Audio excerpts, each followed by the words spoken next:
Personal Financial Workshop on Mutual Funds, Loan Management, Personal Finance on November 16 and 17. Register now.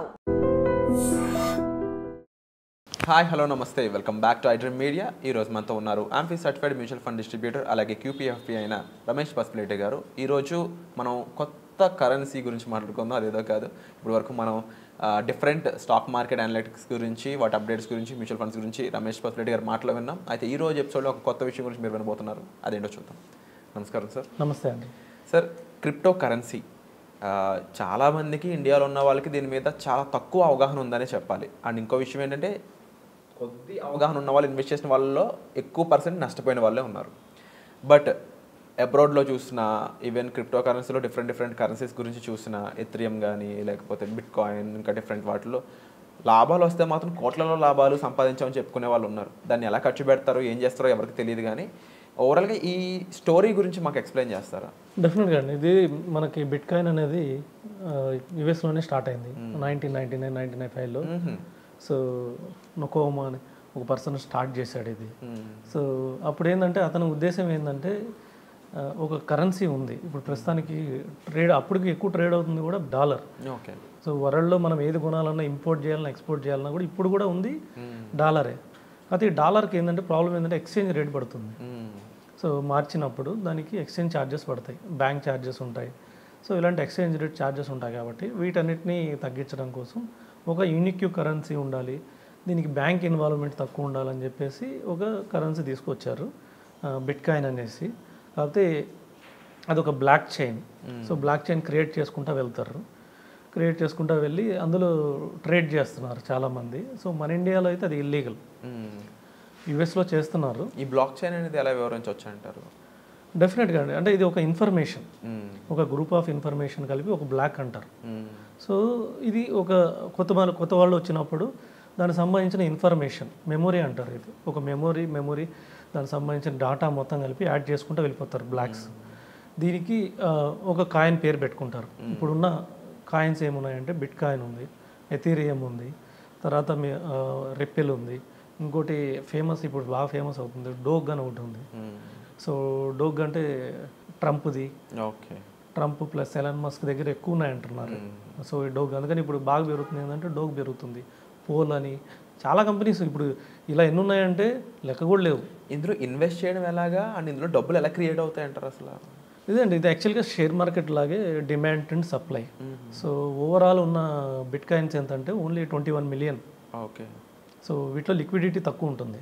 అంటే ఓవరాల్గా bit coin పెట్టినప్పుడే 21 million కన్నా ఎక్కువ ఉండకూడదని guidelines పెట్టుకున్నారు. So 21 మిలియన్లో ఆల్మోస్ట్ 19.5 మిలియన్ ఆల్రెడీ ఎక్స్చేంజ్లో ట్రేడ్ అవుతున్నాయి.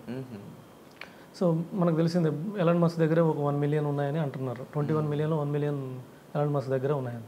సో కాబట్టి దీని మెయిన్ ప్రజెంట్ ఇప్పుడు కొంచెం యుఎస్లో బజ్ నడుస్తుంది. ట్రంప్ గెలిచిన దగ్గర నుంచి కొన్ని కాయిన్స్ అయితే 20-30% కూడా పెరిగాయి. ఇది వితిన్ 1 వీక్ 10 డేస్లోనే. ఎందుకంటే ట్రంప్ ఏం చెప్పాడంటే లీగలైజ్ చేస్తాను అని, ఒక జస్ట్ అంటే అఫీషియల్గా ఇంకా చెప్పలేదు. ఫస్ట్ ఓట్ తీసుకునేది జనవరిలోనే కాబట్టి అప్పుడు ట్రంప్ పాలసీ వస్తుంది.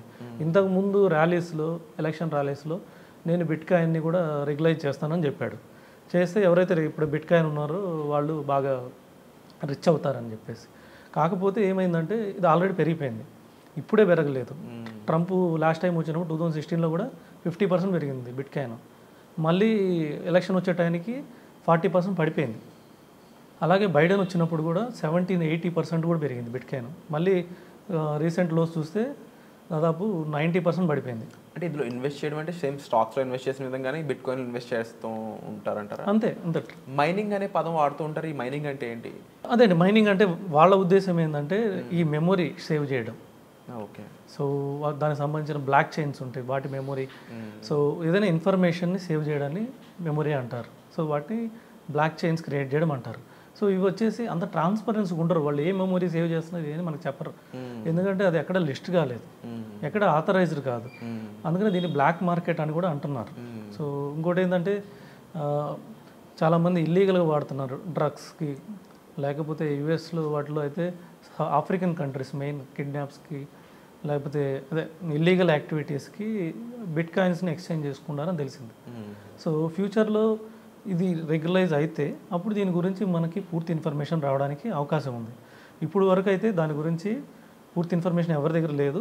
ఇంకోటి వచ్చేసి మన ఇండియన్ గవర్నమెంట్ ప్రకారం అది ఇల్లీగల్, కానీ చేస్తూనే ఉన్నారు. అన్అఫీషియల్గా చాలామంది చేస్తున్నారు. ఎప్పుడైతే ప్రాబ్లం అయిద్దో అప్పుడు అందరూ ఇందులో ఇన్వెస్ట్ చేసేవాళ్ళు లాస్ అయ్యే అవకాశం ఉంది. కాబట్టి కొద్దిగా జాగ్రత్తగానే ఉండాలి. సో ఓవరాల్గా ఈ బిట్ కాయిన్ అనే దాని కానీ లేకపోతే ఈ క్రిప్టో కరెన్సీ అనేది ఏ కంట్రీస్ యాక్సెప్ట్ చేస్తున్నాయి, ఎక్కడెక్కడ, ఈవెన్ ఇండియాలో కూడా ఎక్కడైనా యాక్సెప్ట్ చేసే ప్లాట్ఫామ్స్ కానీ లేకపోతే అలాంటి రియల్టర్స్ కానీ ఎవరైనా ఉన్నారా? ఉన్నారండి, ఇండియాలో చాలామంది ఇన్వెస్ట్ చేస్తున్నారు. ఇది షాకింగ్ విషయం అని చెప్పాలి. ఇండియాలో చాలామంది గవర్నమెంట్ ఒప్పుకోకపోయినా కూడా still they are accepting it. అవునండి, గవర్నమెంట్ రెగ్యులైజ్ చేయకపోయినా కూడా సో కొన్ని కంట్రీస్లో కొన్ని బ్యాక్వర్డ్ కంట్రీస్ ఉన్నాయి, వాటిలో లీగలైజ్ అయింది. కానీ మెజారిటీ డెవలప్డ్ కంట్రీస్లో ఎక్కడ లీగలైజ్ కాలేదు. ఏమన్నా ఇప్పుడు యూఎస్ చేసేదో తెలియదు. సో మన ఇండియన్ రూల్స్ ప్రకారం అది లీగల్ కాదు, కానీ దాని మీద పెరుగుతుంది కాబట్టి, కొన్ని రెట్లు కూడా పెరిగింది కాబట్టి, సో కొద్దిగా అత్యాశ ఉన్నవాళ్ళు లేకపోతే హై రిస్క్ తీసుకునేవాళ్ళు, ఇది ఒక జూదం ఏది యాక్చువల్గా జూదం ఆడేవాళ్ళు, ఇట్లాగా చేసేవాళ్ళు వీటిలో ఇన్వెస్ట్ చేస్తున్నారు. సో వీటిని రెగ్యులరైజ్ చేసిన వరకు మాత్రం వీటిలో ఇన్వెస్ట్ చేయొద్దని 100% సజెస్ట్ చేస్తాం. దీని జోలికి వెళ్ళకుండా ఉండడం బెటర్.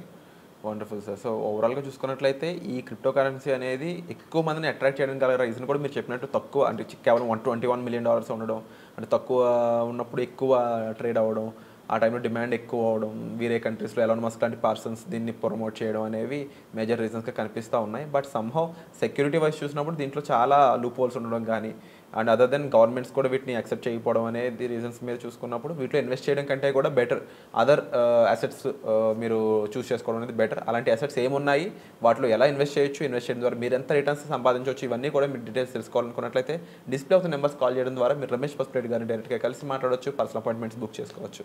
సో చెప్స్లో మళ్ళీ కలుద్దాం. Thank you so much.